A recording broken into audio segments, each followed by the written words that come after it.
My name is Joyce, and I'm from Maryland.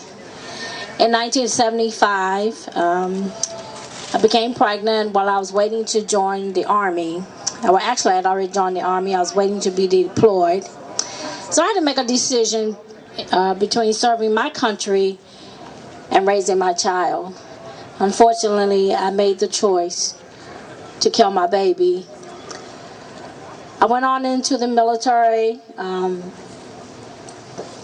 still having to deal with the consequences of the abortion, not knowing that I had an infection that had ripped through my body, had gone into my kidney, had destroyed 1/4 part of my kidney. I so had to take medication while I was on active duty to take care of the infection. I also remember that going into that abortion clinic, that the suction abortion, you're awake for this thing, and it's just awful. It's just like your insides are being ripped out.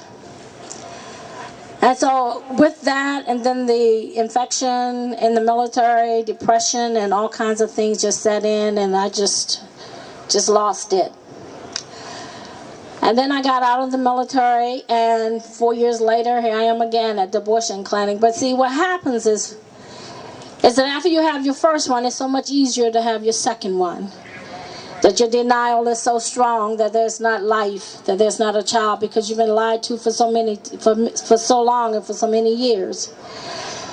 And so I had the second abortion. I don't even recall the second abortion at all.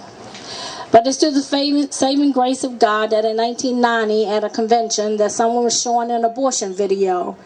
And in that video was where the aborted babies were in the trash bag, and they were the full babies that were died from the saline solution abortion. And I looked at that video and I cried. I stood there in the hallway and I cried, because I realized then it was a baby. They had lied to me and said it wasn't a baby.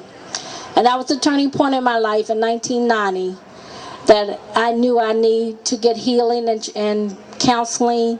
And I went and had my post-abortion counseling, got involved in the pro-life movement in 1992, served in the Crisis Pregnancy Center, Gabriel Projects, just any pro-life event I could get into, I was into it, including the March for Life. And then through the healing and all that God has done for me, I started my own ministry in 1997, reaching out to African American women. We have the largest number of abortions, but we have the less representation, as we can see today. And I just pray that, Lord, that God would just use me and other women to just stand up and be silent no more. This is a thing, awful thing within a woman's life, to have to deal with this.